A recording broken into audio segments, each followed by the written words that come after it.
त्वा गणपतिगुं हवामहे कविं कवीनामुपमश्रवस्तमम् ज्येष्ठराजं ब्रह्मणस्पत आनः शृण्वन्नोतिभिः सीदसादनम् प्रणो देवी सरस्वती वाजेभिर्वाजिनीवती धीनामवित्रयवतो गणेशाय नमः सरस्वत्यै नमः श्रीगुरुभ्यो नमः हरिः ओम्। Om Shri Sai Ram, offering our humble salutations at the lotus feet of the Divine Master and Guru Bhagwan Shri Satya Sai Baba. Sai Ram to all the brothers and sisters, Brother Amai, for joining us on this beautiful Sunday morning. Praying to the Divine Master and Guru to guide us on this super highway of boundless love within, so that we do not stray away. We all started our Janavahini Parayana. After too excited. And now we have completed about 2 chapters of Janavahini Parayanam. Today I have the wonderful privilege of introducing Brother Amai Deshpande, a true Sai student who really embodies the tag, an instrument who was personally guided by Bhagwan, chiseled by him to play an important role in his avataric mission in the field of educare and human values. In his Purva Ashram, before he moved to Parsi to do his MBA, then MPhil and PhD, and then stay with Bhagwan, he's a chartered accountant by profession. By training, he was with HP Hewlett Packard as a process associate before he moved to Bangalore, in Bangalore. And an elder brother whom we used to look up to in the hostel, though he was very reticent.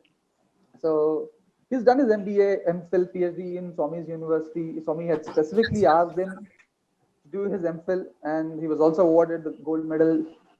And he was blessed to be to take it from Bhagwan's hands for distinction in MPhil. He's a very active bhajan singer. He's got a lovely voice. He's part of the Prashanti Mandir Bhajan group, the wonderful Nada Brahman series that we all listen to. He's multifaceted.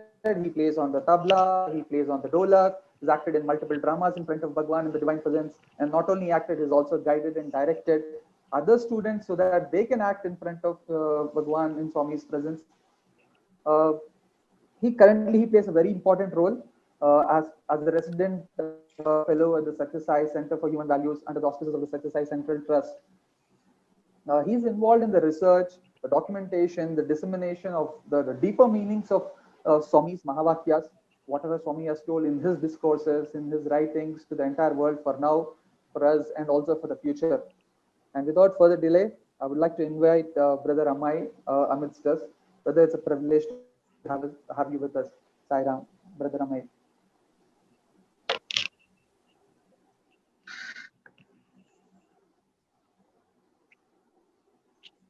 Offering our loving pranams at the divine lotus feet of our ever-present Swami, and invoking his presence and his benediction on all of us. Most revered elders and dear brothers and sisters, a very warm and loving Sai Ram to all of you. I hope you can hear me loud and clear. Maybe you could give me a thumbs up if you can hear the audio is good. So first of all, at the outset, let me wish you all a very, very happy Easter. This day is a very poignant day for each one of us. By Tithi, this was the day on which Swami left his physical coil. It was in 2011, exactly 10 years ago, that on the Easter day, Swami chose to leave us physically and move from what I call Yajur Mandiram into our Hridaya Mandiram, into the residence of our heart. Today is also the day when 2000 years back, probably 2021 years back, or roughly 2000 years back, I must say, that another great master, Lord Jesus Christ, chose this day to resurrect himself. And so we will all pray that on this wonderful day of resurrection, of the happy Easter, that the Lord resurrects himself in our hearts and reveals to us our own divine nature and our own divine personality. Also, I would like to take this opportunity to congratulate each and every one of you to have joined this National Leadership Program. And it will not be an exaggeration to say that though you applied for it, that is where your duty or your work ended. And it was Bhagwan who has chosen each and every one of you to have taken up this wonderful sadhana in individual development and development at all levels of personality, whether it is your physical personality, your mental personality, and most importantly, your spiritual personalities. So over the next 8 months or so, it will be an absolutely beautiful joy ride and joy journey. And probably there will be a few ups and downs like we have in a roller coaster. I'm sure there will be more ups than there will be downs. But even when there are downs, just remember one thing, that from here it can only go upwards. So that's if that can be our attitude during the next 8 months, then it will be one of the most fascinating journeys for each and every one of you. I am sure it will be. So even before we begin, let me just give you a brief schema of what we will try and do this morning. So as has been told to me, I had to cover chapters 1 and 2, which you already have read. So, and when I looked at the questions that you all sent, I am not very sure whether I can add any more light on, the kind of the questions that you have asked from my own presentation. So very quickly, maybe in the next 20 or 25 minutes, we will complete the first 2 chapters, and then we will take up the questions and let it be more like a discussion. I hope that is okay with all of you. So even before we begin, I am reminded of one very beautiful incident that happened many years ago. And this is something that I often repeat. So for those of you who have heard this beautiful incident, just bear with me, and there's no harm in listening to it once again. Because though I have told this incident many times, I just don't get, I don't find any monotony in repeating it. So this was the days of the bhajan hall days, as we call them. Before 2008, the bhajans used to happen inside the bhajan hall. So though Bhagwan, when he comes out for darshan, he will move amidst all the devotees in the Kulwant hall, and then eventually he will retire into the interview room. He will speak to the devotees, and after which there will be a short interaction between him and the students, and that will be followed by the pretty much the last session of that particular either morning or evening, which will be the bhajan session. And the bhajans used to happen inside the bhajan mandir. For those of you who have not seen it, I would only encourage you to come here and see the bhajan hall and the Kulwant hall, so that you will get an idea. So the bhajan hall is a pretty big hall, though compared to Kulwant hall, it is extremely small, because the seating capacity of the bhajan hall is roughly about 500 to 600, and if you try and sit really packed in, maybe 600 to 700 people will be able to sit. So everybody would clamor, obviously, it's a no-brainer. Everybody would clamor to go inside and sit during bhajans so that they can see Swami sitting and enjoying the bhajans, on the throne. But it was always the first come first, and obviously the bhajan boys, and there are so many quotas in the mandir, as many of you, especially like Brother Gunaranjan, who introduced me, can vouchsafe, that there will be lots of quotas, and after all the quotas get over, whatever is left, that is where you actually start to kind of clamor for that place. So not everybody could get in. So there was this one professor, an alumnus of our own university, but teaching in our institute. So he did not want to fight, or he did not want to clamor for that place. He said he would sit outside and enjoy the bhajans. But what he would do was something very beautiful, and that is what I wanted to share with you. So as Swami would go inside and sit on the throne, he will be sitting outside, he would close his eyes, and as the bhajans would go on, in his mental image, in the vision of his mind, he would visualize Swami enjoying the bhajans. And he would visualize it in his own way. For those of us who have seen Swami's videos, for those of us who have seen Swami, him enjoying the bhajans is probably a sight for the gods to see. It is that gentle sway that he would have while the bhajans would go on, and if there is a breeze, that breeze going through his his hair, and so his hair moving and his hands moving, and the gentle sway like a daffodils, the William Wordsworth poem of the daffodils, that was what would come in front of our eyes. It was an absolute sight. And so this sir would actually visualize that entire process in his mental image. On one fine evening, as he was doing this, he did not notice that Swami had actually gotten up from his throne, and he had come out, and he was standing in front of this sir. Now this sir's eyes were closed, and in his mental image he is enjoying Swami. Little does he know that outside Swami is literally standing in front of him. And so once the bhajan got over, he opened his eyes, and immediately he saw Swami is himself standing there. So immediately his hand kind of went into the pranam position, and Swami just walks up to him with a beautiful smile and tells him a very beautiful thing. Swami tells, "Andar ka Swami aur bahar ka Swami ek hi hai." Meaning, the Swami inside of you and the Swami outside of you are one and the same. Now, this is a very, very beautiful incident that has kind of etched itself in my heart, because I truly believe that that is what this meditation is all about. What it does is, it is because we have forgotten the Swami seated in our hearts, which is our own true self.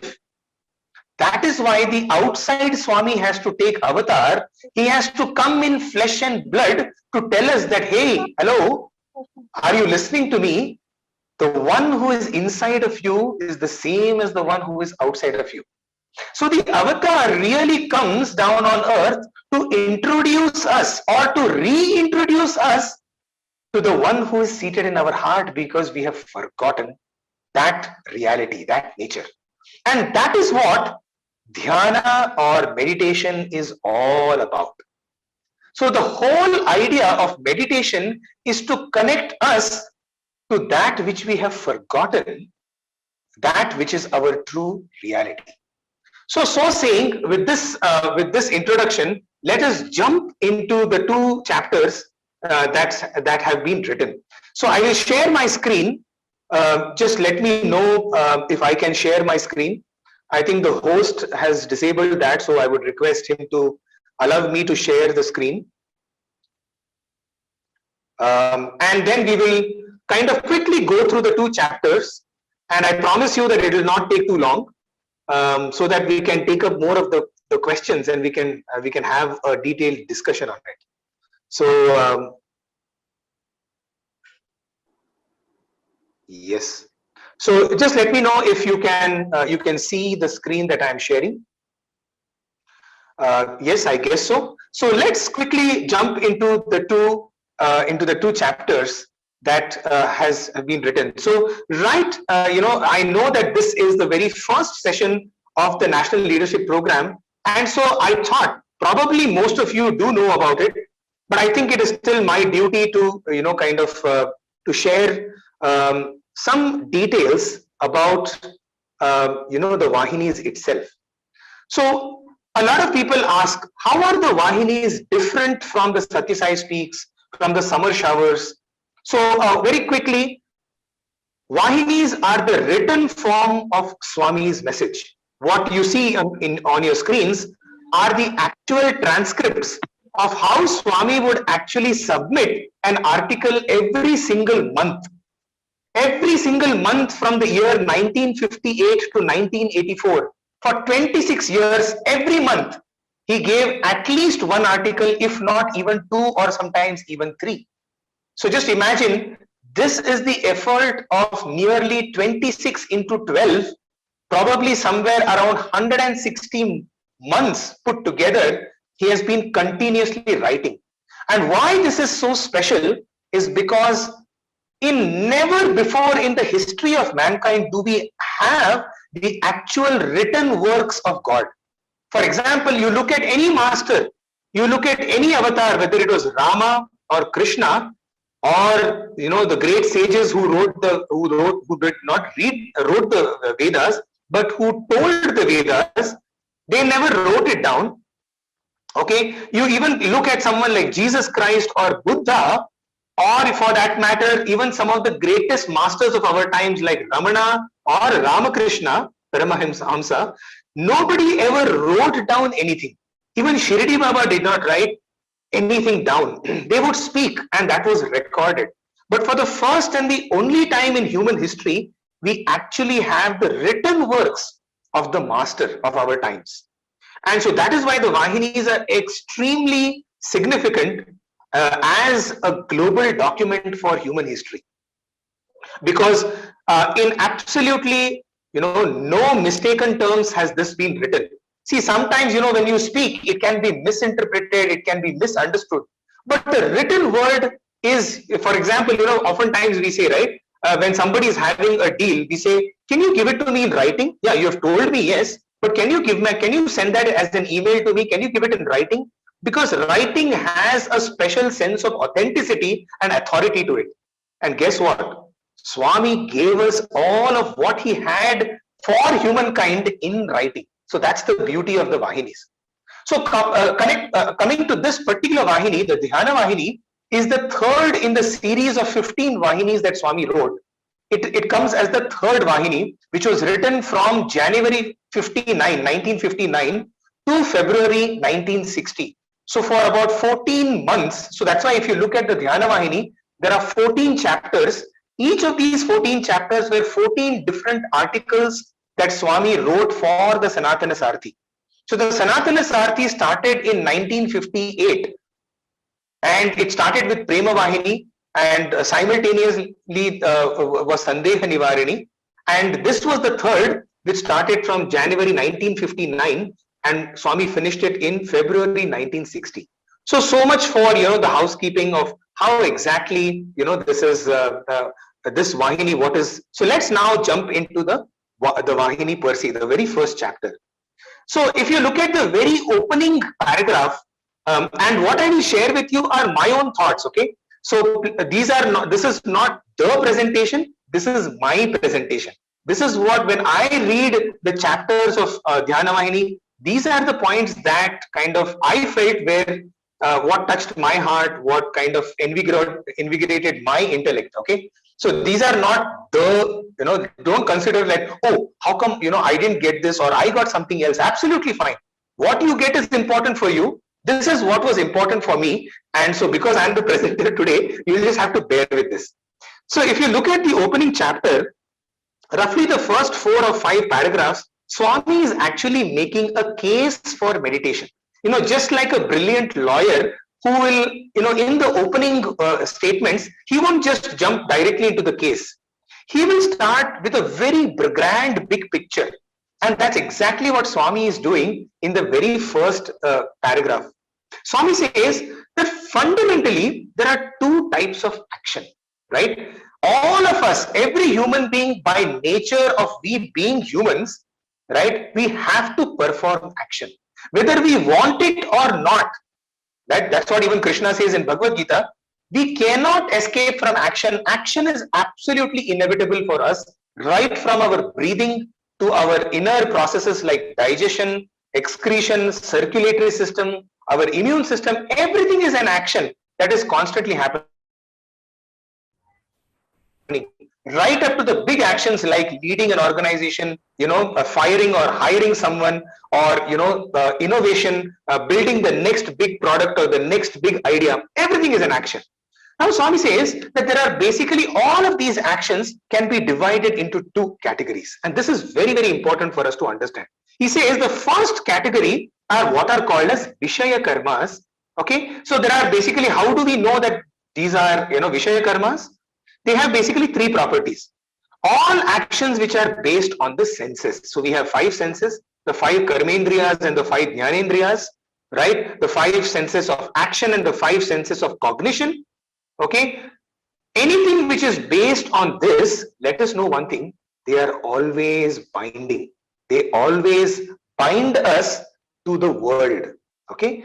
And by that very property of they binding us, it leads to sorrow. Finished. That's it. So the case is very simple. He says, any karma which is based on the senses, they bind and therefore they lead to sorrow.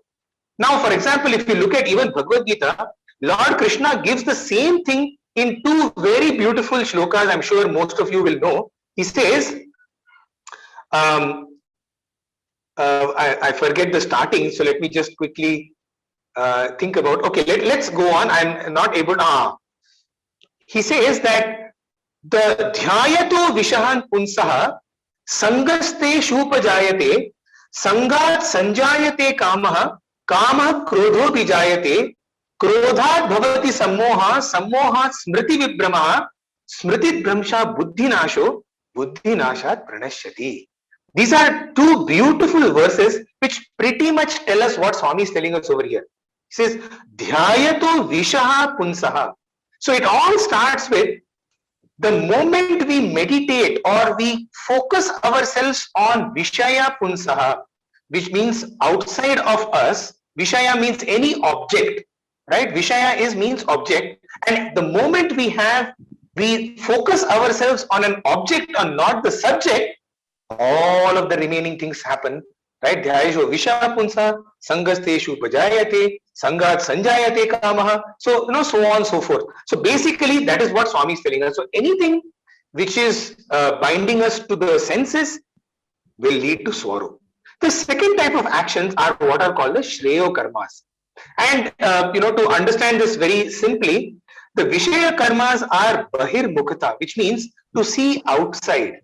Our vision of the outside world, the objective world, is what are called Vishaya Karmas, and Shreyo Karmas are nothing but Antar Mukhata, which is to turn inwards. Action based on the inner workings. And what do? They liberate us.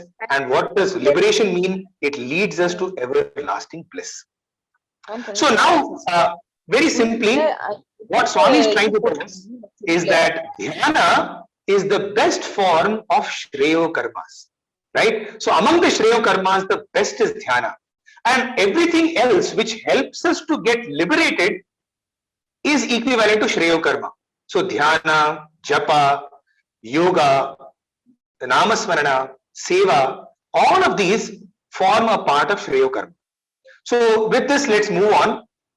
What Swami is now telling us is that unfortunately this dhyana has been very much abused. Right? Different people have different understanding of dhyana, and therefore he makes a very beautiful statement. He says, my present intention is to instruct such people who have a misunderstanding of this term dhyana, and therefore I am revealing this. So beautiful, right? So he's telling, this is why I am writing this particular Vahini. Okay, just to instruct you as to what exactly is dhyana or meditation. So he says, dhyana or meditation is nothing but it's about training the mind. Training what? Training the bullocks of the cart. And this bullock cart of our body and mind has got 2 bullocks, namely Manas and Buddhi. What do we mean by Manas and Buddhi? Manas simply means a bundle of thoughts. Right? So our mind is a bundle of thoughts, And so controlling those bundle of thoughts is one thing. Buddhi is the intellect. Okay, so to discriminate, when we say dhiyo yona prachodayat in the Gayatri mantra, the dhi means the intellect, which means our ability to distinguish between what is right, what is wrong, what is permanent, what is impermanent, right? So all of the dualities, it helps us to discriminate between. So discrimination and the bundle of desires, these are the two things that need to be trained. And Swami goes on to say that if this is not trained, what's going to happen? We will never be able to ride this bullock cart. This bullock cart will be useless if we are not able to train these bullocks. So how can this be done? This is done through japa and dhyana. So eventually the first chapter kind of ends with this, which is what kind of dhyana should we do? So Swami basically talks about 3 stages of dhyana or meditation. The first is concentration, or what Swami refers to as avadhanamu. See, what we have to understand is that the dhyana, all of these vahinis were written originally in Telugu and then they were translated into English. And so sometimes it's worthwhile to actually go back and find out what was the actual word that Swami used. So Swami uses the word for concentration, the word is avadhanamu. Okay, so from avadhanam, each one of us needs concentration, and we will come to the point that Swami is making very beautifully. He makes this. So there are 3 stages: concentration, contemplation, and meditation. So it starts with concentration. It moves from concentration to contemplation, which is called ekagrata, and ekagrata will lead to meditation, which is called dhyana. So from avadhanam to ekagrata, from ekagrata to meditation. So this is the 3 stages, and this is what you will kind of discuss over the period of time that you are reading Dhyana Vahini. So I won't go into those 3. Probably in the question answer session we could take that up. So the whole idea of meditation, and this will automatically answer many of your questions that you had asked. The whole idea of dhyana is only one thing. Our minds tend to be all over the place, right? It is anekagrata, which means we have number of things that we are focusing on, and that is why it is called a wayward mind or anekagrata. The whole idea is to bring it from anekagrata, wayward mind, okay, to one pointed or single pointed, which is called ekagrata. So to move from anekagrata to ekagrata is the only purpose, and therefore that has to be done. Swami says there are 3 things which we need to take care. One is it should be done with enthusiasm, which means it should not be something like, somebody's telling you, what, oh God, this now national leadership program has come, now I'm supposed to do this. No, let it not be like that. Let it be from the source, not from force, right? So enthusiasm, nobody can inject enthusiasm into you, right? Enthusiasm has to come from your own self, and that is why Swami is telling it has to be done with enthusiasm. Second of all, it has to be done with faith. Faith in what? Faith that this will work. Why? Because so many people have tried it, and more importantly, my guru, my master is telling me that I must do this. So that faith is very, very important. Otherwise, if you notice, in fact, today in the 21st century, there is a huge debate on whether faith is actually necessary or not, right? Everybody talks about science and going by the fact, right? But the more important, or as important as the fact, is my faith. For example, how much of the fact can you actually believe, right? Today we cannot even believe the facts that are the so-called facts that are there. In fact, what is constantly driving us is what is thrown at us. Look at Facebook, and all of that have come under tremendous fire, isn't it? Twitter, why? Because whatever I see, that is what they show me back, and that is what I think therefore is reality. How crazy is this world today, isn't it? And therefore one must have faith, and most important for faith is what? Inquiry. Swami says the basis of faith is inquiry. It is not a blind faith. It's not whatever I am seeing I am believing. There is a process of inquiry which is the bedrock of faith, and therefore enthusiasm plus faith and inquiry, and then you take good care. Care means what? You follow the mandate. And here Swami gives a very beautiful the example of the bicycle riding, right? He says why the care is necessary is because in the beginning, when you're riding this bicycle, you need an open space, you need somebody to hold you, you need to somebody to guide you. Otherwise, you're going to get into trouble. You're going to fall, you're going to scratch. Once you have mastered the art of cycling, then you can go into the traffic, right? So that care has to be taken, that you train yourself properly. We train ourselves properly in this before we jump into the wide world, right? So now Swami says, you know what? This kind of single pointedness is always there in us. In fact, in whatever work we do, whether we are students, studying for some examination or dissertation, or whether we are, a working professional, or we are having our own businesses, or we are working, toiling away in our agricultural lands, every one of us have to have focus. But this focus are two types of focus. Once again, he brings us our attention back to that. He says, the moment we have an outward focus, it is Prakriti based focus, nature based focus. The moment we turn it inwards, it is what he calls it as Vedanta focus, which is to realize our true inner reality or our own nature. So once again, Swami makes it very clear how we are supposed to do. Right, he gives us the example of the lens, and so I've put that over there. But let's jump into what is the method that he says. So you must always choose an elevated space. He says you should use a mat. There must be a particular posture, and we will come to all of these because these are the questions that you have asked. Okay, and then there is a very beautiful thing that he says, that there must be a preparation to go into meditation, which is meditation cannot be a stiff process. It is a process of absolute kind of relaxation. An absolute mental massage is what I call, and that's why he's telling, he's constantly saying, he tells us, relax your body, relax your shoulders, relax your mind, relax your face, relax your eyes, your nose, everything. So beautifully, he's mentally preparing us. After that, he tells us, go into japa. Why japa? We will look at that also, because that is what controls the mental wanderings. And then finally, he comes to a very important point, which is the timing. And in this also, there are a number of questions that you have asked. So we will get into this timing also later. So now we'll move on to chapter 2. Let me just look at the time. Yeah, it's 10:35. So let's take roughly about maybe 10 minutes to finish. So Swami begins by saying that there are 3 types of meditation.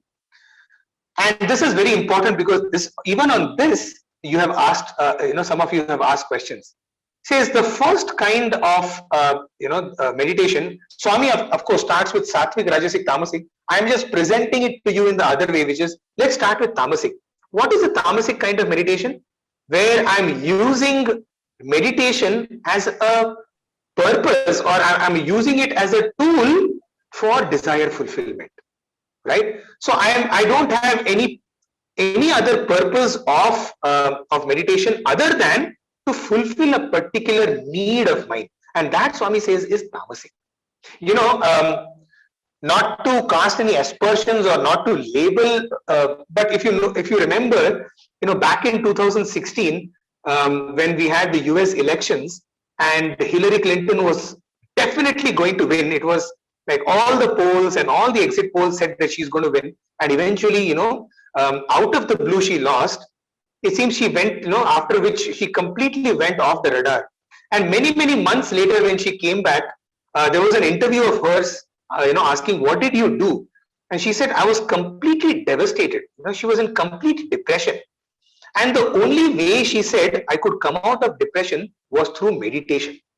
She said she used to do alternate nostril breathing, okay, which we call as Anulom Vilom, or we call as Pranayam.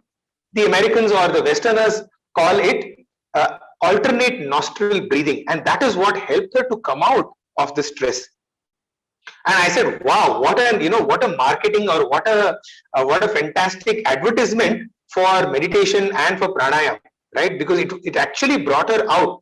Somebody of that stature, it could actually bring her out of that absolutely depressed and devastated feeling. Okay, but you know what Swami is telling? She did it for that purpose, and if she is going to do it only for that and not make it a part of her life, then that will tantamount to being a tamasic meditation. It's good, but it is only meant for, basically achieving something, and then you leave it. So you're using it like a tool. So that is tamasic meditation. Then Swami moves on to say there is something called Rajasic meditation, which is I am not doing it for a particular specific need, but I'm constantly, I'm asking, is this happening? Am I doing this? Am I getting this? So I'm not doing it for its own sake, but I'm doing it for what it can give me. Okay, and that is also what is called as Rajasic meditation. But what Swami is telling us to do is called the Sattvic meditation, which is to do it for its own sake, right? So that is I think this is something very unique from Swami's perspective, that he's telling us about meditation. Now, the other thing that the chapter 2 talks about is japa. So Swami says that in order to get into meditation, you always begin with japa or namasmarana. And Swami says that we should be very, very careful that we are not doing japa once again for satisfying something outward. The moment it becomes for something sensory, to gain something outside in the world, remember, it becomes Vishaya karma. It is not Shreyo karma, right? So let that be our thumb rule, or let that be our cornerstone or our measuring barometer on which we are able to see, for what am I doing that? If I'm doing it to fulfill my worldly desires, it is a Vishaya karma. It is going to bind. It's going to lead to sorrows. But if I'm doing it for liberating myself for that ultimate desire, then it is no more, a Vishaya karma. It becomes a Shreyo karma. It leads me to happiness. Okay, and he says the whole idea of why we are doing japa is to train the mind. See, the mind jumps on everything, right? It will jump on to cricket one day. It will jump to, whatever our hobbies. So it will constantly move. I'm just talking about my mind, right? It will sometimes jump on cricket. Sometimes it will jump on an Advaitic talk. Sometimes it will jump onto bhajans. Sometimes it will jump onto movies. Okay, and the mind is constantly moving, and guess what? When I'm watching a movie, I'm absolutely focused on the movie. So there is concentration on the movie. When I'm watching cricket, there is concentration on the cricket. Okay, but that is not what the purpose of meditation is, right? Swami is telling us that our mind is going to be like a housefly. A housefly, very beautifully he says, it sits on garbage, it sits on trash also, and it sits on sweets also. He doesn't know the difference between the two. What we need to do is to train our mind to be like a bee. A bee only goes and sucks honey where that honey is available. So we should be able to train the mind in what to sit on and what not to sit on. That is the whole purpose of japa, and japa actually gives us that honey rather than something, like trash and garbage. So it trains the mind to differentiate between the two. We spoke about this bicycle example as well. That Swami very clearly mentions that all of this training, all of this waking up, sitting on the mat, etc., is required very much until it becomes completely natural. Sahaja dhyana, until it becomes absolutely natural. Once that happens, then it's like, car training, right? When we started learning the car, we had somebody sitting next to us, we had to focus completely on the road, right? We were told not to look here and there. We were told even our hand on the gear must go automatically. Don't look anywhere. Just completely focus yourself. Eventually, we trained our mind. Now, what we can do while we are driving, we are talking to someone, we are listening to something, right? We are able to do multiple. These days, it's crazy. People even actually chat, okay, while on their phones while driving. And in fact, that is what has caused a number of accidents today. Why? Because our mind is not trained enough to do that, right? So till such a time that we are able to train all of these, preliminary or preparatory phase is absolutely necessary. That's what Swami is telling. Now, the last part, which is, how do we know that we are on the path? How do we know what is the impact of dhyana? Okay, is somebody saying something? Maybe you could mute yourself if it is not referred to this particular session. What is the impact of dhyana? This is very, very important because it will tell us, see, all the time we want to know whether are we doing the right thing? Is this, are we on the right path? And therefore, it's important for us to, though we are not focused on the results, but we want to know the efficacy of the action that we are doing, right? So, Swami very beautifully says, the impact of the dhyana will be known through the quality of the mind. How pure the mind is, what kind of thoughts we are entertaining, right? How pure are the thoughts we are entertaining? And believe, take this, brothers and sisters, that this is an entirely self-diagnosis process. Nobody is going to come and test your mind, right? So far, there is no instrument which has been made which will come and test. We have a COVID test, we have a swab test, right? This is a self-swab test. This is a test that you will have to know whether you are positive or negative. In this case, positive is good and negative is bad, right? Till now, for us, positive was good, but now suddenly in this age of COVID, positive has now become negative, right? And negative has actually become positive. But here Swami is saying the quality of the mind, okay, you have to discern for yourself, right? So that's number one, quality of the mind. Your ability to be single-minded, right? So how do we measure the impact of dhyana? How single-minded I am. And ultimately, I think this is the third point is probably the most easiest for us to measure ourselves, is what is the degree of patience I have, right? Somebody had said, very beautifully, how do we know our spiritual progress is, our mind is like a pendulum which keeps swinging, okay? It swings all the time. The amount of time it takes to come back to equilibrium, to a steady state, right? How do we know our spiritual progress? The amount of time it takes to come back to equilibrium is the measure of our spirituality, our practice of spirituality. So for example, if I was getting extremely angry and I was taking 1 hour to come back to stability, or 1 day, now because of my spiritual sadhana, because of my dhyana or japa or whatever, has it made me or helped me to gain this equanimity, to gain this equilibrium at a faster rate? So my degree of patience, right? So this is something which Swami is giving us as a very, very good barometers, or like thumb rules for us to take. And even about japa, how do I know I am doing, what is the impact of japa? Swami simply says that the only purpose of japa and dhyana is to shift the mind from outside to inside.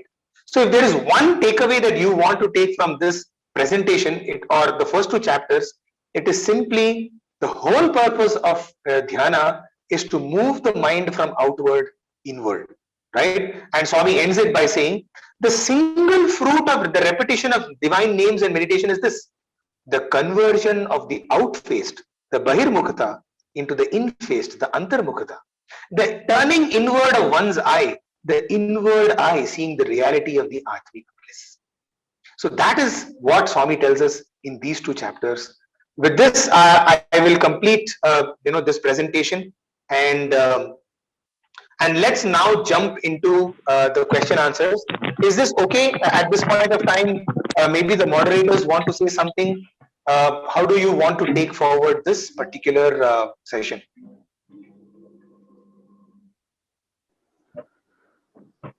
Saram brother, thank you for the wonderful summary. I think the participants we have requested all the brothers and sisters to share their questions on which they needed some clarifications.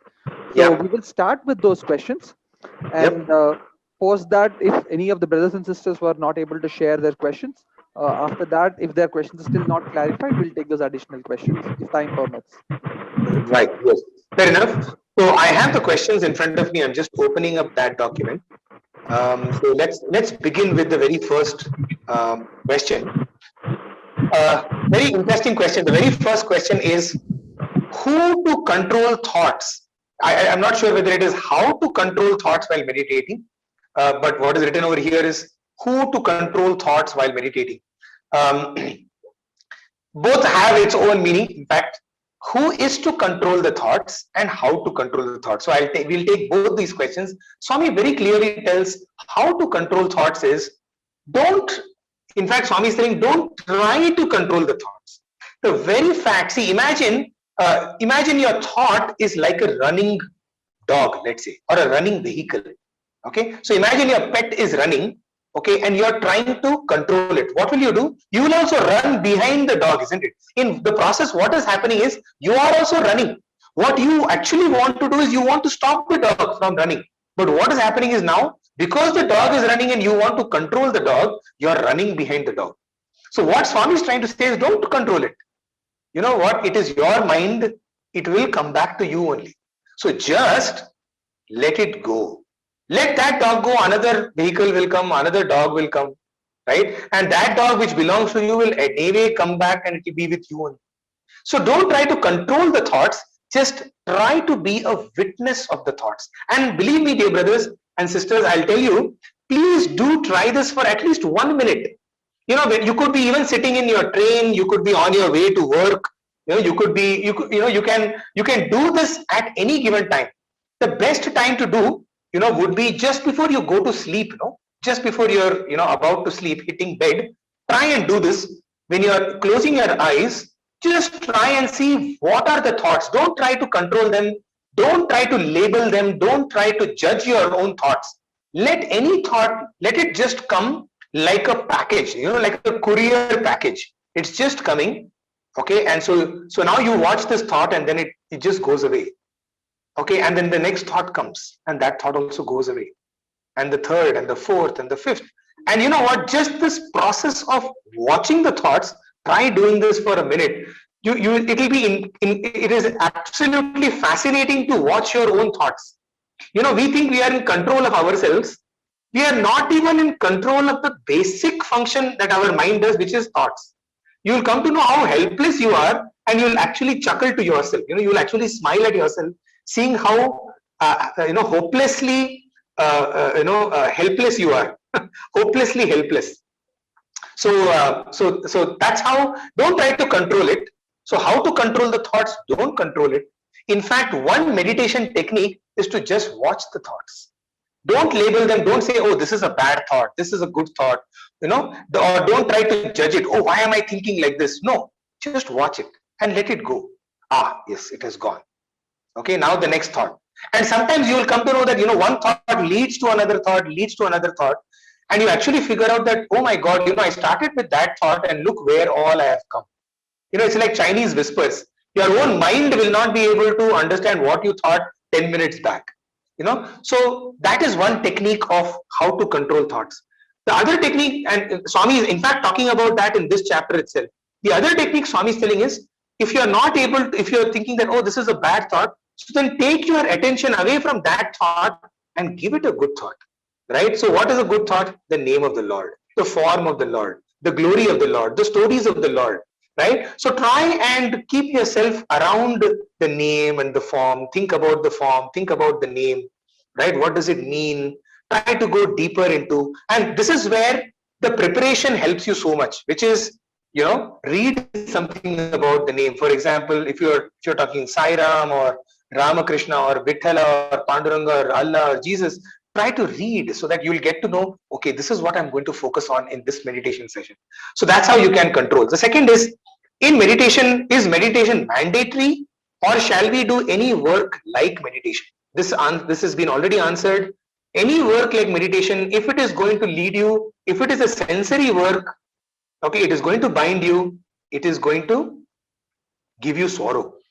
Okay, so if you wish to have sorrow, Swami is making it very clear. Oh yeah, go ahead and take up the Vishaya karmas.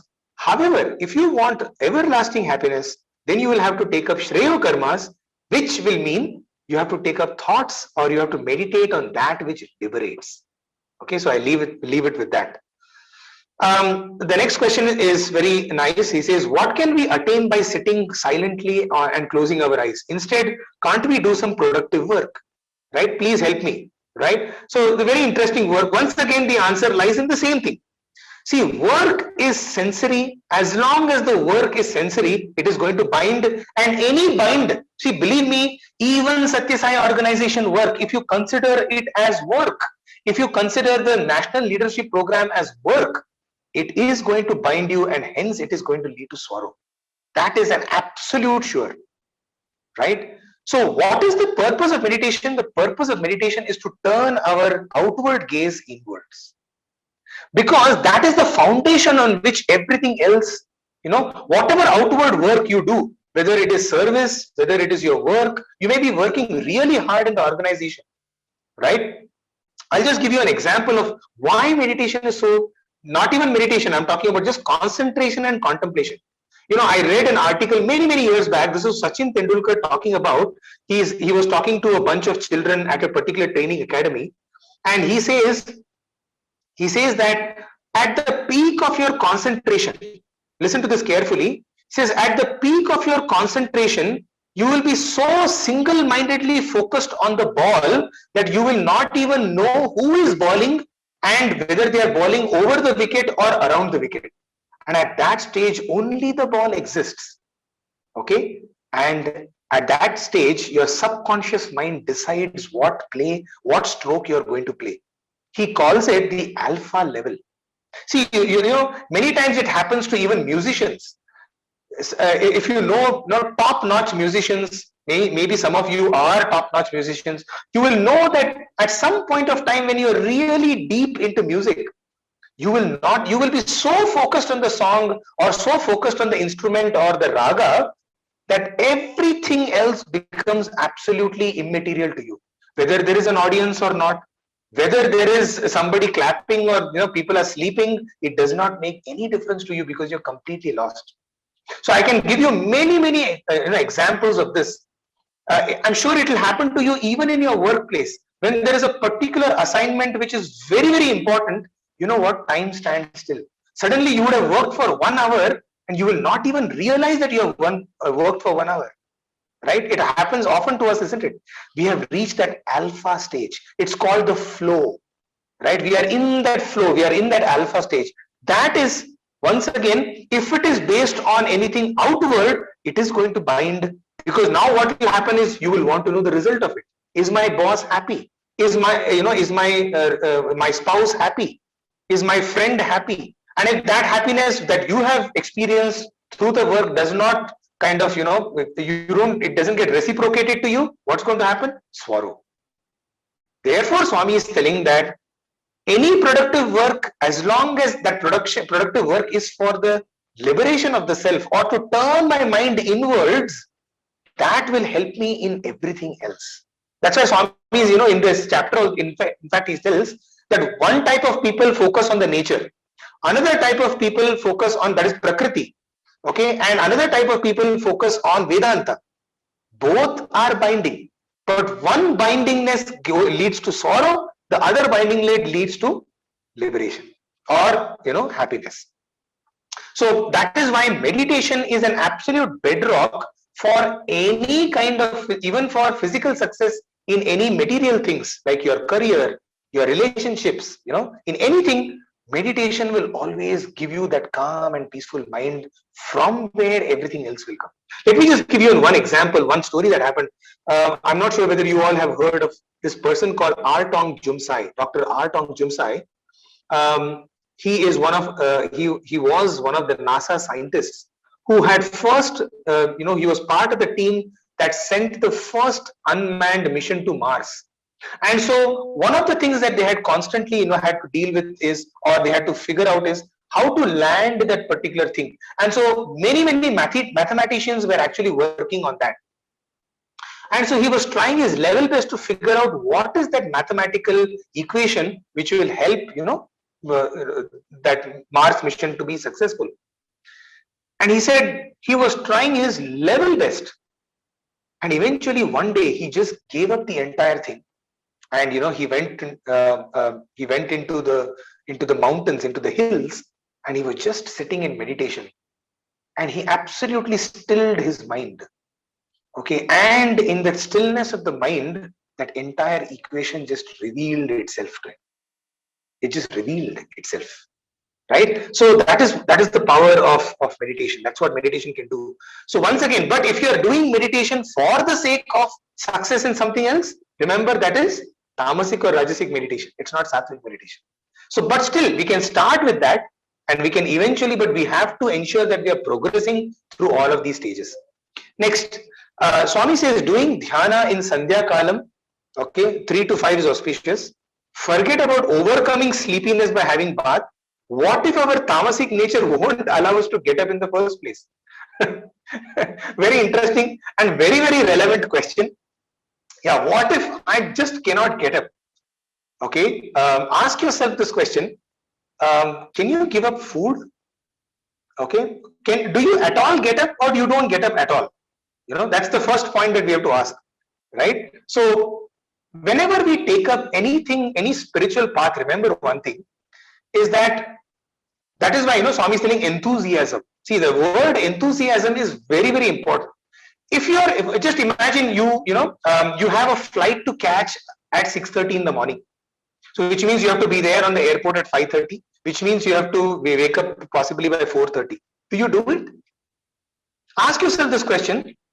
Why can't I, why is it that at that time my tamasic nature doesn't come and tell me that, hey, no man, this is impossible. I just cannot take the 6:30 flight, and so I will take only the 10:30 or 12 o'clock flight.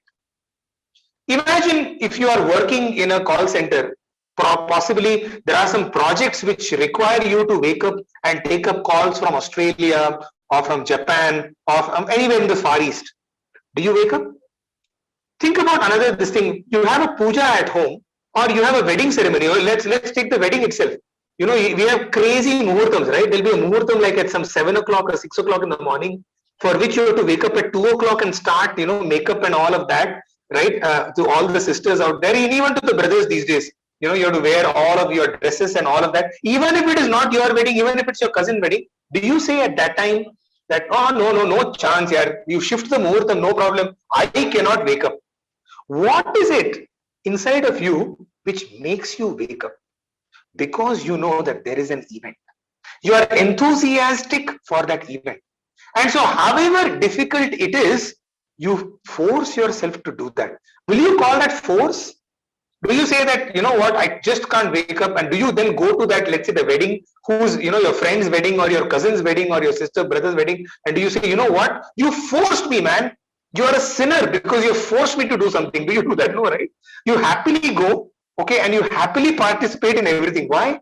Because it has come from the source. There is something inside of you which says, what, get up. Because you need to take really good selfies. You need to look really good. Okay, my photos are going to be all over Facebook and all over Instagram, and people are going to give me a thumbs up or a thumbs down, and therefore you take up all the pain to do that. Okay, if that is true, for something which is going to liberate you from all of these sorrows that we have, do you want to take up that effort or not? It is as simple as that. So if I can motivate myself, if I'm enthusiastic enough to make all of those changes for all of those occasions, ask yourself this question: is this important to me or not? And that is why very, very important, dear brothers and sisters, we have to be enthusiastic about our own spiritual progress. If there is one thing that the National Leadership Program can do for you, remember, if it can sow the seeds of enthusiasm for spiritual progress in us, that is enough. Right? Nothing else is needed. Everything else is with us. But if, what Swami had told once to a bunch of foreigners, I can change the earth into heaven and I can change the heaven into earth, but I cannot change your mind towards God. You have to do it yourself. I cannot put you on the path of truth. You have to walk. I can show you the path. I can describe to you the path. I can tell you the destination. I can describe to you everything about it. But if you do not choose to do it, nothing can be done. So the first thing we need to do is to be enthusiastic and decide for ourselves, do I need to do this? I think you all have done it because that is why you applied for the National Leadership Program. Nobody forced you to apply for the National Leadership Program. I hope nobody forced you to apply for the National Leadership Program. Because if someone else from outside did force you to take up the National Leadership Program, think once again. You probably are in the wrong program. The next 8 months are going to be excruciatingly difficult for you, because everything is going to be told which does not fundamentally go with you, which is you don't want it. So unless you want it, it is not going to happen. So that is what I will tell. I don't want to mince words. Okay, the only way to do is to ask yourself, how badly do you want it? How badly do you want that self-progress? That will motivate all your actions, right?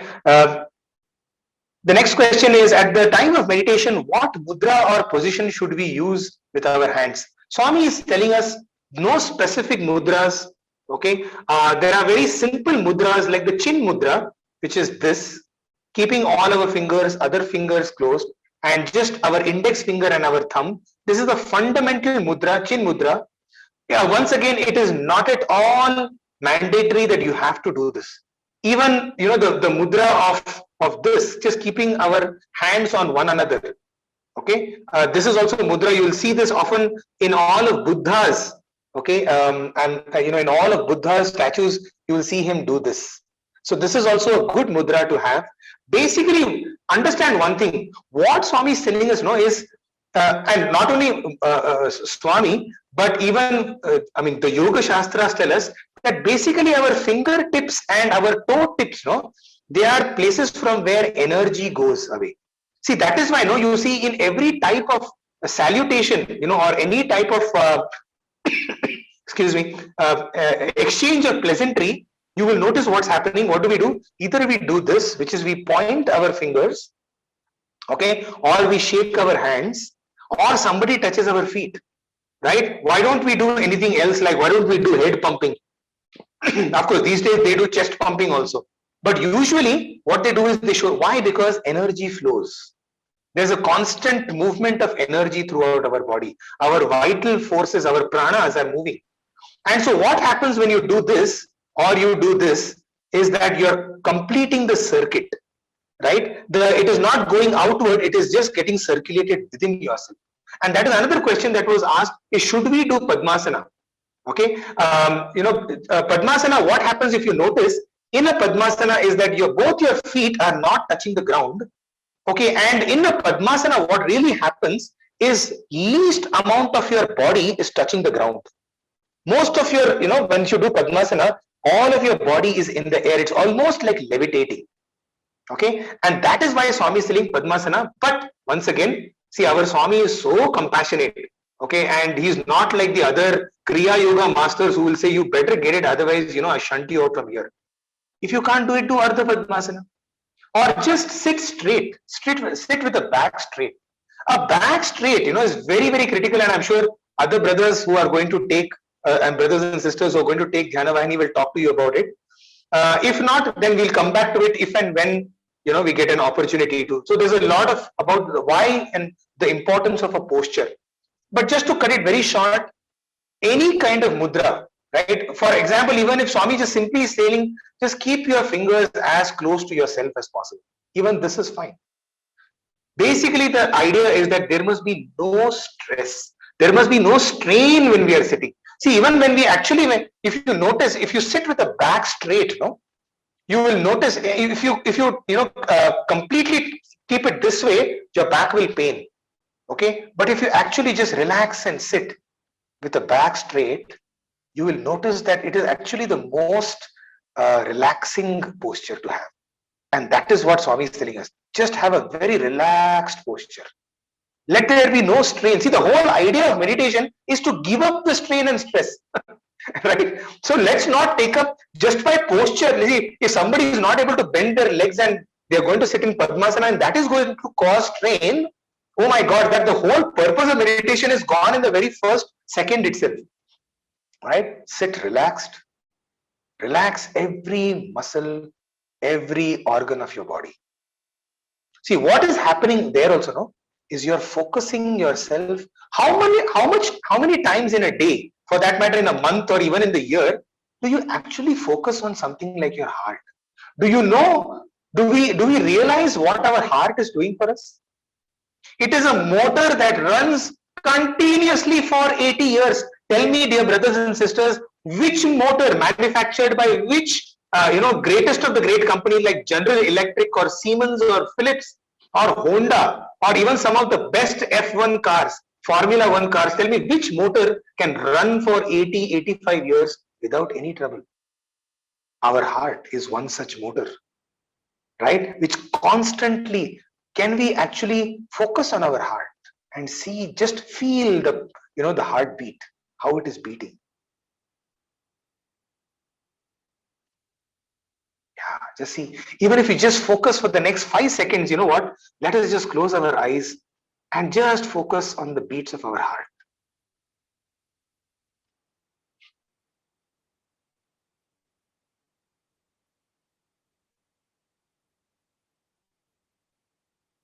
Now gently open your eyes. See what a relaxing effect it has. Absolutely still and calm. What did we do? Did we focus on any name or any form? No. We just focused on our internal organs. Single-minded focus. Now, what happens is, oftentimes when you focus on something like heart, after 5 seconds, you'll wonder, is my heart beating at the right rate? What if there's little cholesterol inside? Maybe it's good cholesterol. Maybe it's bad cholesterol. What about the heart of my spouse? Is it beating? So you see, this is how our thoughts start to go. Okay. And then you start from there, it becomes like, my boss doesn't even have a heart. I think his heart must be more like a rock. You know what? I want to punch his heart. See, this is how therefore, what Swami is telling is, don't focus on the heart. Even if you want to start, you start with that, but then change to something which is absolute goodness. And the Lord is all goodness. Right? So when you think of Rama or Krishna or Venkatesh or Jesus or anywhere, you see only goodness there. Right? So that is why it's necessary. Okay. It is 11:10. Maybe let's go on for another 20 minutes. So let's take as many questions as possible. There's another question which is the same thing. Sir, what can we attain by just sitting idle and chanting God's name? Instead, we can do some productive work. We already answered that, right? Sitting idly, okay, is... So let me explain this to you in another way. Do you think sleep is necessary? I'm sure all of you will be nodding. Absolutely. What are we doing in sleep? We are sleeping idly. Did you know, if you just think about this, okay? If you sleep for 6 hours a day, okay, that is in a whole 24 hours, I think 6 to 6.5 hours is what most of us sleep. Maybe adults of our age need roughly about 6.5 to 7 hours. But some of us, we get only 6.5 hours of sleep. Just think about it. 6 hours of sleep is equivalent to 25% of the day. Just imagine. So if I were to live for 100 years, 25% of 100 years is 25 years. 25 years of my life, I would have just slept continuously. Continuously for 25 years. In my entire life of 100 years, I would have slept. If I would have lived for 80 years, 20 years non-stop, I'm just sleeping. Just think about it. It's absolutely incredible. And you'll think, oh my God, I've actually wasted 20 years of my life just sleeping, just doing nothing. You know why? Why that is such a wrong feeling? Because if I do not sleep for that 25% of the day, I will not be able to be productive for the remaining 75% of my day. I need this 25% of rest so that the remaining 75% becomes so-called productive. So imagine what Swami is telling us to do, that is now, this meditation is nothing but an awareness of your sleep. See, what is happening in sleep is we just close our eyes and we slip from this waking world into a dream world, and probably from the dream world into a deep sleep world where there is nothingness and there is absolute darkness and there is a zero vacuumness, right? That is what is happening in our deep sleep, right? So oftentimes, most of us today wear these Fitbits, and in that it tells you how you have slept, right? And so it will tell you what was your deep sleep versus your what they call is rapid eye movement sleep. I think REP or REM sleep, REM sleep, rapid eye movement sleep. REM sleep is the light shallow sleep. And so you will notice that even in a 7-hour sleep, only for 1.5 hours we have slept for deeply. And that 1.5 hours of deep sleep helps us to be productive for the rest of the day. What meditation is doing, see, in that deep sleep, what is happening? I am unaware of my deep sleep. Now, what Swami is telling us is meditation is nothing but awareness of your deep sleep. See, the non-awareness of your deep sleep is Sushupti. The awareness of your deep sleep is nothing but meditation. That's the only difference. In one of the discourses, Swami says, our ability to be aware of our deep sleep is nothing but dhyana. So you think that we are sitting idly. This idleness is possibly the most important rest that your brain, your heart, all your other functions of your body require for you to be productive during the rest of it. And therefore, Swami is not telling us to go to the caves and sit and do 10 hours of meditation. Swami is telling us to do just half an hour of meditation. If we are not able to give ourselves, our mind, our body and our soul half an hour in a day, and we think we are going to go and achieve big things, I am sorry to say those big things will not be successful. Right? So let me end it there. Another question, is it correct to think of our aims and goals to be achieved when we do meditation? Yeah, so is it correct to think of our aims and goals? Once again, aims and goals, we have to define what is our aim and our goal. If our aim and our goal is to achieve something outside, what does it become? Vishaya karma. It's going to be binding, and therefore it is going to give us sorrow. You want to do that, you're most welcome to do that. Think about your aims and goals. But if your aim and goal is to become liberated, that is Shreyo Karma, that is what is going to give you happiness. See, think about it one way. What is the biggest aim and goal in our life other than being happy all the time? Right? The Sprite ad hits that nail on the head, isn't it? Oftentimes we say, na yaar, Sprite piyo yaar, aur kya karna hai zindagi mein? Right? You have seen those old ads, right? So, why are you doing this? Because I can do this. Why do you do that? Because I'll get that. Then what will happen? Then I'll be very happy. Then what will happen when I'll be chilled and relaxed? Are yaar, Sprite piyo and chill ho jao yaar, kind of thing. Which is, in fact, it has an Advaitic or it has an Vedantic kind of, it has, only thing is over there, don't depend on Sprite. There is a Sprite within you. There is a spring of inner joy that is there, which is bubbling inside of you. Swami is simply telling us to move that way. Right? We are able to move that way. That is the Sprite of our lives. So if that is the aim and goal, if the aim and goal of our life is to achieve happiness, everlasting, absolutely, there's one question which is coming, the term liberation is nothing but to know that we are divine, that we are the infinite source of all happiness, and to live in that awareness of happiness all the time, constant awareness, okay, of happiness, that is liberation. That's all that is liberation. You see, look at any document on earth, it will tell you only this. Any scripture you look at, any of the Upanishads, it will tell you that. Aham Brahmasmi, I am Brahman. That is the liberation. To know and realize and to be aware every single moment is meditation, is the purpose of meditation. Let's move on. So the second part is, or should meditation be purely concentrated on the breath along with Om? Once again, the idea, see, these are all techniques. Sometimes we get lost in the tools. The idea is not to focus on the breath. The idea is to still the mind.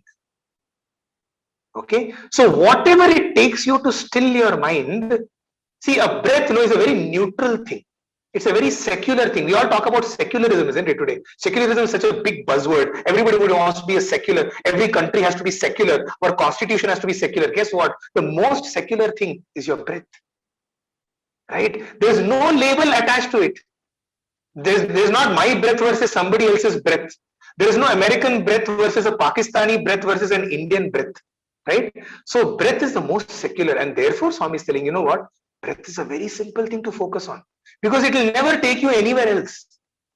Right? So there are a lot of questions coming on the chat, but we will just take some of these questions which came, and possibly as we are answering those questions also will be answered. Let's take the next one.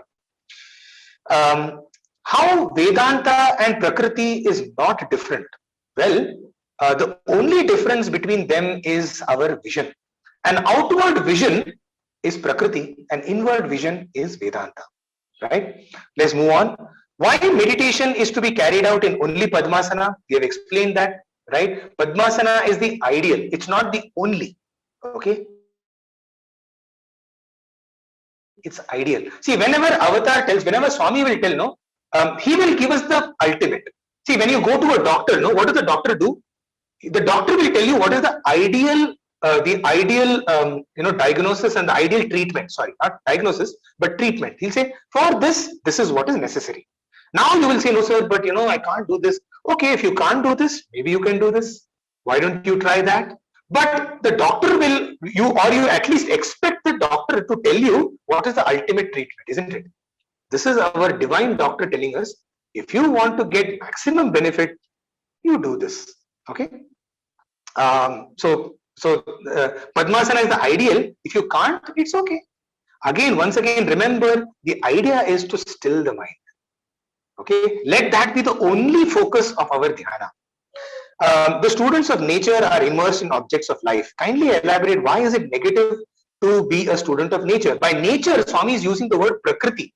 See, it's not about, so today, we all talk about environmental protection. Oh, I should be focusing on the environment. Okay, that's not the nature that Swami is telling us over here.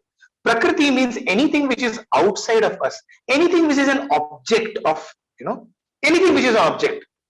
It could be our parents, it could be our thoughts. Our thoughts are also objects. Swami is telling, move that to what is beyond the objects. So anything which is outside of us, so Swami is using the broad term nature to basically say whatever is external to us. External to us meaning what is us? Us is that absolute fountainhead of everlasting peace. That is who we are. So anything which is outside of that is an object. Swami is telling us just focus on the internal source of everlasting happiness. That is the purpose of, it's a very, very Advaita Vedantic truth that Swami is talking about. It is the truth, it is the reality. Okay. What is the simplest way of doing meditation? We just did one for 5 seconds. Be absolutely still. You know what? A simple way of doing meditation is, and I have done this many times, I continue to do it, is just focus on every body part and see, whether our body part moves while we're doing, and how much movement of our body part is there when we are actually meditating. Any part which moves, just take your attention to that. You will notice that for more than 30 seconds, it does not happen that our body, one part of our body doesn't move. If you look at a horse, I don't know whether you've seen horses either in circuses or anywhere, you'll see constantly there will be something which is moving. Okay, there'll be either one shoulder moving, one part of the skin moving, okay, or there'll be some eyes moving, or there'll be some part of the body is moving. That is why the mind is called an Ashwamedha Yajna. Okay, because it's like a horse. It's constantly restless. It's constantly wavered. Okay, so the one good thing to do is to see the constancy of that with, forget the mind and the thoughts. So let's start with our own human body, our own body.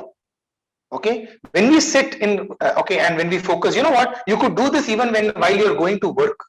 When you're going on work, to your office, you could just see how much of your body actually moves. Close your eyes, see your fingernails, see your toes, see your knees, your shoulders, your eyes, your cheeks. You are focusing on yourself. Don't just imagine, this is so neutral and secular. No God, no need of form or name or anything. This is the simplest meditation that you can do. But remember one thing, as I told you, the moment you start focusing on our eyes, maybe sisters over here will agree. Not that boys don't do that, but did I put the eyeliner properly? Is my bindi in the right place? Etc., etc. All those thoughts will come. Try to take your mind away from those thoughts. That's what I'm trying to say. Next question. There are a host of questions. I'm not sure how many we can take. Okay, there are 10 more minutes to 11:30. How much time? Okay, so why should we strictly adhere to the same time of meditation every day? Now this is a very, very, very pertinent question. You go to any doctor, and one thing they will tell you about your diet. One very important thing about your food is that whatever you eat it on time. You see, the body, and the mind, the brain, there are something called neural pathways. You can, how do we make a habit of something?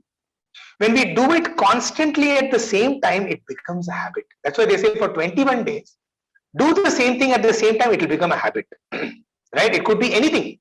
I'm talking about good habits and bad habits. Right? You do it constantly.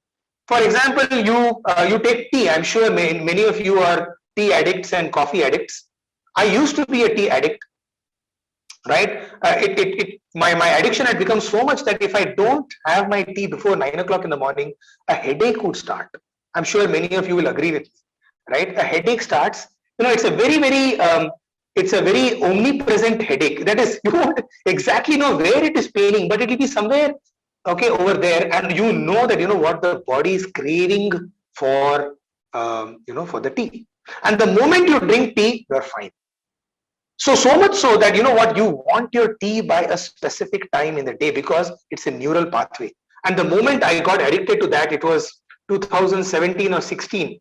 Don't forget it. 2020 was such an empty year, no? So I don't even know whether 1 year has passed or not. That's why I keep getting confused between all the years prior to 2020. 2020 has become like that. So 16 or 17, it was Swami's Aradhana day. In fact, it was 2 days after that, 26th of April, which happens to be the Tri anniversary day, 26th and 27th. And it was that day that I gave up tea. I just said, you know what, if that tea is going to control my headache, boss, I don't want that tea. Means imagine something outward of you. Imagine if I'm, in some place in the world where I just don't get tea, then what happens to me? Am I going to die because there was no tea? Right? How unfortunate that would be, right? I mean, people die for God and people die for such big things in the world. And here's a guy who died because he didn't have tea. Right? So I just wanted to get out of this. So it did pain. You know what I said? You know what? Just deal with it. Deal with your headache. Nothing is going to happen. 1 day, 2 days. By the third day, the headache had stopped, and so had my tea stopped. Okay, so that was something. So the reason I'm saying this is why Swami is telling us about a specific time is because then that becomes a habit for us. Right? Without my morning meditation. See, that is a good addiction. Why? Why is it a good addiction? Because it is going to lead you to liberation.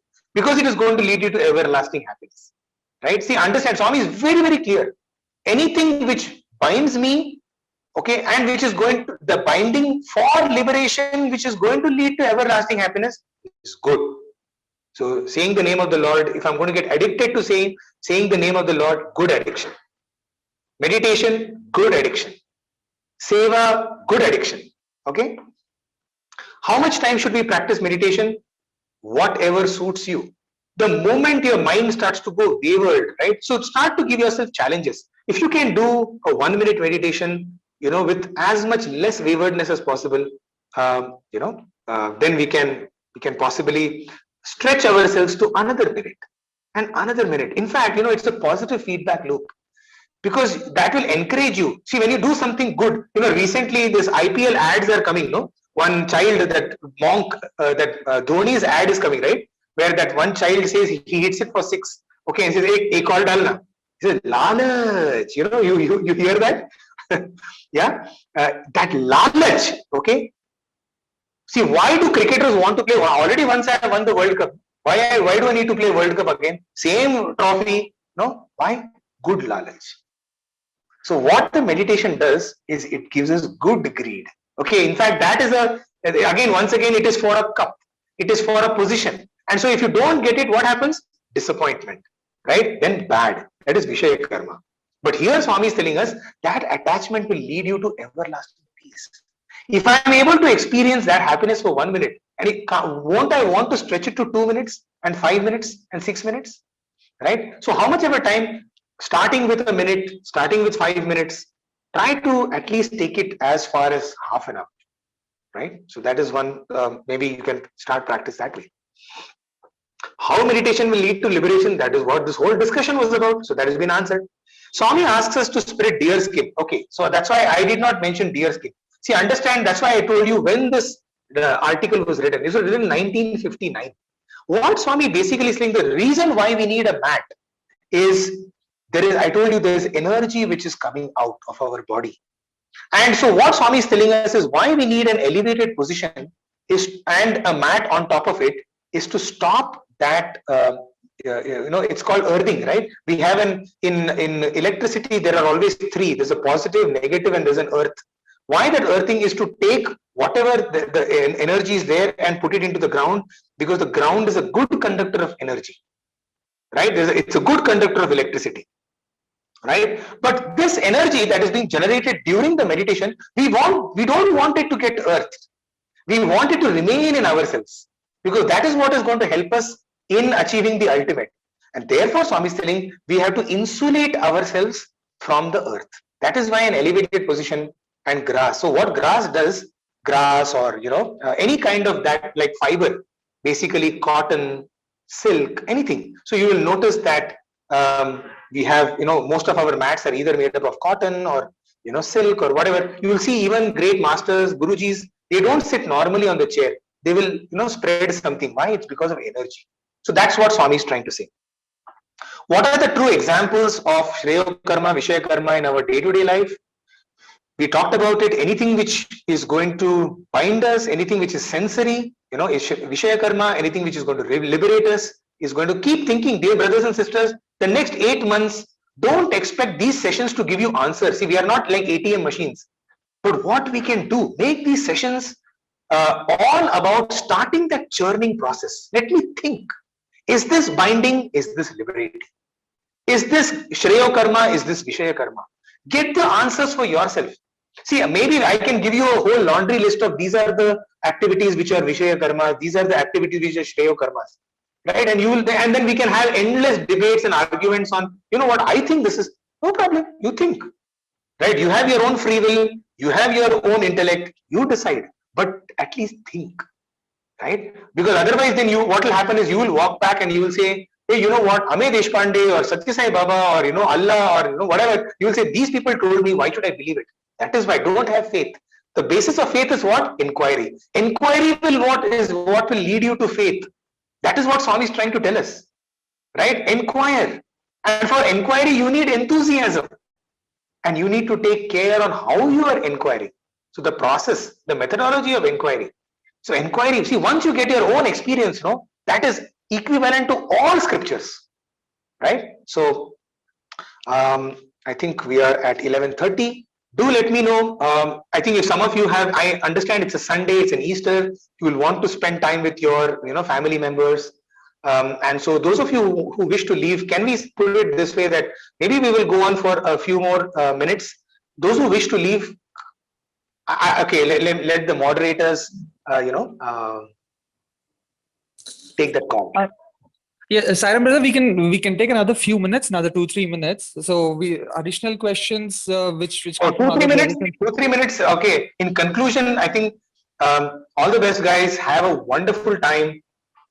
Let the National Leadership Program be a changing, point of your life. If not anything, as I mentioned, let it start the churning process. Let me just probably end with this beautiful story that we hear of Kurma Avatar, right? You all know in the Bhagavata Purana. Okay, so you know what? There are so many questions which are coming. Some people are saying, please extend, sir. Just few more minutes. I don't know what to do. I leave it to the organizers. Dear brothers and sisters, this will not be the only one, okay? There will be several different perspectives, and your whole life for the next 8 months is going to be about Zoom calls. So don't worry about this one call. Gopi sir is over here, so I'll let Gopi sir take it from here. No, we will end the session here. We will download all the questions and we'll send it to Brother Amey. And we will, I'm sure Brother Amey will be very happy to answer all those questions also. And as Brother Amey said, we'll have multiple opportunities. He has just opened the innings. This is the first innings. We have 2 innings to go, and we have 9 months of time. And you will see and hear more of Brother Amey, and you'll have other captains also coming into play. So don't get bogged down with the time limit right now. We'll end because we want to be punctual also about timings. We have our inaugural also at 3 o'clock. So we will end as Brother Amey wants to end, and then we will take up the questions at a later date. Thank you, brother. Yeah, we can continue. Okay. So yeah, I'll just end it with this beautiful story of the Kurma Avatar. What happens in the Kurma Avatar, right? We all know that Lord Vishnu took up the avatar of a tortoise, right? Kurma means a tortoise, and then he came and then he held that. But come to think of it, such a beautiful inner significance it has. And it has a lot of relevance to what we are going to do in the next 8 months during this National Leadership Program. And that's what I wanted to share with you. See, what happens in the story is that you have the Devas and you have the Asuras. You have the forces of the good, and then you have the forces of the evil. And there's a constant battle between them, right? They're churning the ocean. There is the Mandara Parvata, right? So they want to churn the ocean because they believe that from the ocean will emanate certain things. right? What are those things? Those things are Lakshmi herself has come out of that journey. Wonder Kamadhenu came out of that. Kalpataru, that is the wish fulfilling tree, the wish fulfilling cow. Okay, Ashwini Kumars came out of that. The great many things came out of that, the churning process. Just think about it. Just apply the same story to our lives. There's a constant churning between the good and the evil in our minds, right? There are the forces of the good versus the forces of the bad. There is something which is telling us do this, there's something which is saying do that, right? So what the churning process does is that when this churning process starts, our mind is the Mandara Parvat. Okay, it's the mountain Mandara, which is the rod, which is the churning rod, and that is what is getting churned by the forces of the evil versus the forces of the good. Okay, and at one point of time, what happens? That the mind starts to sink below. That Mandara Parvat starts to sink below because it is just so relentless, okay, and it is so ruthless, the entire process, that the mind starts to sink. And it is at that time, to give support to that Mandara Parvat, to give support to the mind, the Lord takes the avatar of the Kurma to support, and that is what our conscience does to our mind. Okay, and this what is the first thing that comes out of this churning process? If you remember, the first thing that comes out of it is poison. Hala hala, right? There is, dear brothers and sisters, when we start on our path, that is this national leadership program, when we start on our spiritual path, there will be tremendous confusion. This poison stands for all that poison which is coming out of our thinking process, our this churning process. Millions of questions, millions of confusion. What is this guy? What does Swami mean by this? Why is this guy sitting like this, etc., etc.? It's good. Remember what we have to do? Did what the Devas did. What did they do? They took this hala hala. They did not know what to do with it. They gave it to the Lord. The Lord is there to take. So dedicate even this confusion through the process of meditation, offer this to Swami. Swami, I have tremendous problems, so much confusion, Swami. I offer all of this to you. You deal with it. And what does he do? He drinks it. See, that is why he's called Hala Aladari. And that is why in our Swami's Arati, there's a beautiful, in Omkara Rupa Ojasvi O Sai Mahadeva, Mangala Arati Anduko, what is the next word? Mandara Giridhari. That is why he's called Mandara Giridhari. He's the one who helps this churning process of our mind. So that is why, what I wanted to reiterate is, don't worry if you have questions. It means that the churning process has started. In fact, you must worry if you don't have questions. If you don't have questions, there are only two things. There are only two things. One is you're realized, in which case you don't need the leadership program. Okay. The second is you have become indifferent. You know what? It doesn't matter to you. Even then, you don't need the leadership program. So, if for either case, either you're realized or you're indifferent. In both cases, you withdraw yourself from the leadership program. If you have questions, that's good. And you know what? Maybe we will not be able to answer. We are just puppets in the great puppeteer's hands. Swami will himself come and directly, through your direct experience, he will give you the answer, if not through us. So wait for that. And that will be the most ultimate. It will be nothing compared to these sessions, because that will be your direct experience. And let that be the goal of this National Leadership Program. Wishing you all the very best. May you hold Swami's hand, or may Swami hold our hands, or may we hold Swami's hands and he hold our hand as we walk on this beautiful journey. Wishing you all the very best. Have a wonderful Easter and a weekend. Jai Sai Ram. Sai Ram to one and all. We would like to thank Swami for making Brother Ramay instrumental for making this session a resounding success. Brother Ramay, who despite of his busy schedule, managed time to grace us all with this delightful session to give us clarity on Dhyana Vahini's chapter 1 and 2. And this is the beauty of Swami's will. His able guide has always encouraged us, and therefore we pray to Swami for his continued support in this going forward. It is his will for us to be here in this moment and hear Swami speak in Brother Ramay's words. Thank you, Brother Ramay Deshpande. We also would like to offer our sincere thanks to our revered All India President, Sri Nimish Pandya sir, revered convener, Sri Gopi Krishna Piditala sir, for their gracious presence and giving us this auspicious opportunity to transform ourselves and sanctify our lives. We would like to appreciate our participants too for making this a very lively and enthusiastic session with your doubts and questions. We hope all of your doubts have been clarified and have been addressed. And we firmly believe that the first step taken today in accordance to today's session will be your stepping stones for the journey of self-transformation. Allow me to mention that you are chosen by Bhagavan and you have what it takes to be an ideal leader that the world needs in the days to come. Hope to see you all at the inaugural ceremony, 3 p.m. onwards. Happy Easters, Jai Sai Ram. Thank you, Rikshit, for those words. Brother Amay, a special thanks from the All India President. He just wanted me to mention it to you for coming on board. So he had to get off the call, because he had another meeting around 10:40. That's what he told me. So for the listeners and the participants here, we will have another session from Brother Amay Deshpande in a couple of weeks. So the next week, April 11th, we will be having Dr. Sanjay Mahalingam. He'll be coming in one down to bat. So we'll be covering the next chapters, and then we will have Brother Hari, and then we'll have Brother Amay Deshpande coming back to you again.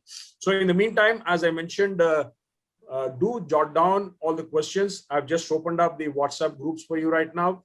You can post your questions. The WhatsApp groups will be open till 9 o'clock. And from our organizing team, one of them will collate the questions that have come in. They'll call if there is any repetition, and then we'll send it forward to Brother Amay so that he's not disturbed too much to look at each of the questions going forward. Thank you so much for being with us, and look forward at 2:50. Please do log in. Be sharp at 3 o'clock. We go online live for the inaugural ceremony. Jai Sai Ram. Sai Ram.